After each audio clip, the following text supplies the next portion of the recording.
चिराग पासवान ने आज media interview में कई बड़े बड़े खुलासा किए हैं।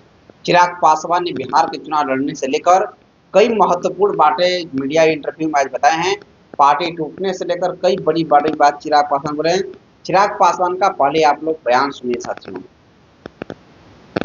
इससे ज्यादा महत्वपूर्ण अनुभव मेरे पिछले 3 सालों का रहा है, जिसने मुझे यहाँ तक पहुंचाया। आज से 3 साल पहले साल था 2021 का, जब मेरी पार्टी में एक बड़ी टूट हुई और पार्टी के साथ साथ मेरा परिवार भी टूटा। मेरी अपनी चीजें मेरे हाथों से रेत की तरह फिसलती गई। And then Rubika ji, there was a point when I was left with nothing, not even zero, negative में मुझे धकेल दिया गया था। नेपोकिट का टैग लगता ही है हम लोगों पर एक ऐसी पार्टी जिसको मेरे पिता ने खून पसीने से सींचा था, मुझे मेरी ही पार्टी से निकालकर बाहर फेंक दिया गया था। वो 3 साल मेरे लिए बहुत महत्वपूर्ण रहे, जिसने मुझे जिंदगी का सबसे बड़ा अनुभव दिया। वापस से पार्टी को संजोना, वापस से खुद को खड़ा करना, खुद को प्रूव करना। ये 3 सालों ने मुझे जिंदगी के कई अलग अलग अनुभव दिए। मुझे लगता है उसके बाय प्रोडक्ट्स हैं ये सारी चीजें जिनका आपने जिक्र किया, बट अगर वो नहीं होते, वो 3 साल नहीं होते, तो मुझे लगता है आज मैं जहां पर हूँ शायद यहाँ तक नहीं पहुंच पाता। तो आप ये कह रहे हैं कि जब एक मजबूत नेता बन जाते हैं तो फिर कैबिनेट मिनिस्टर और कैबिनेट बर्थ वगैरह संभालना आसान हो जाता है? संभालना आसान की बात नहीं, ये बहुत बड़ी जिम्मेदारी है। और झुनझुने का जिक्र आपने किया, कई मेरे विरोधी साथी भी इस बात का जिक्र करते हैं, पर मैं मानता हूं एवरी ब्रिक काउंट्स। अगर कोई एक भी ईंट अगर खिसकती है तो पूरी इमारत धर-धरा के गिर सकती है। ऐसे में मुझे लगता है कि सरकार का हर एक अंग, हर एक हिस्सा उतना ही महत्वपूर्ण है।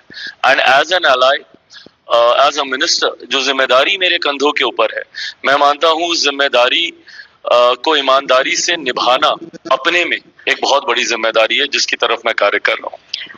आज जब हम बैठे हुए हैं, इससे पहले आपके एक बयान की खूब चर्चा हुई। इनफैक्ट आजकल आपके बड़े बयान वायरल हो रहे हैं।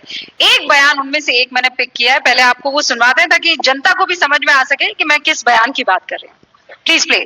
आज की तारीख में जो विपक्ष के द्वारा ये भ्रम फैलाया जा रहा है मेरी पार्टी और सांसदों को लेकर, ये उसी साजिश को हवा देने की सोच है जो 2021 में रची गई थी, और जिसकी वजह से इन लोगों को लगा था कि शायद चिराग पासवान को ये लोग समाप्त कर देंगे, पर ना उस वक्त ये लोग चिराग पासवान को समाप्त कर पाए। और आज की तारीख में मजबूती से जिस तरीके से लोक जनशक्ति पार्टी एकजुट होकर ना सिर्फ हम लोग लोकसभा का चुनाव लड़े, बल्कि 5 सीट लड़े, 5 की 5 हम लोग जीते। ये बयान क्यों देना पड़ा? मतलब आरजेडी ने आपको भड़काया और आप भड़क गए कि 5 सांसद आपको ये था कि आपने खुद टिकट सेलेक्ट की। एक वीणा देवी को छोड़ दीजिए तो सब आपके भरोसे वाले लोग थे। डर था कि ये लोग आपको छोड़ के चले जाएंगे?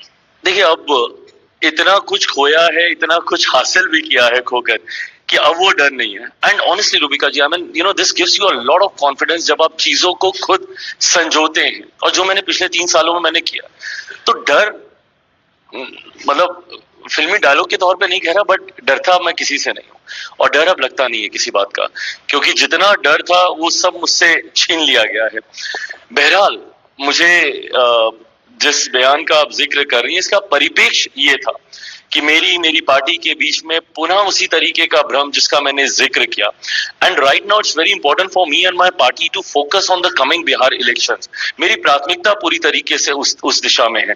तो ऐसे में पार्टी संगठन कार्यकर्ताओं के बीच में किसी तरीके का कोई भ्रम ना फैले, इसलिए इसको एक क्लैरिफाई एक बार करना जरूरी था। तो आपने सुना है किस तरीके चिराग पासवान ने बिहार से लेकर पार्टी को जो टूटने की खबर आ रही थी उसको लेकर चिराग पासवान ने क्लैरिटी दिए, और जो चिराग पासवान जितना संघर्ष के बदौलत इतना आगे तक पहुंचे, उस पर भी चिराग पासवान की पूरी तरीके से आप सब ने इस बयान के माध्यम से सुना साथियों। लेकिन चिराग पासवान का सबसे बड़ा टारगेट जो है वो बिहार विधानसभा चुनाव है। तो अभी कहते हैं मैं अक्षय पासवान, जय हिंद, जय बिहार।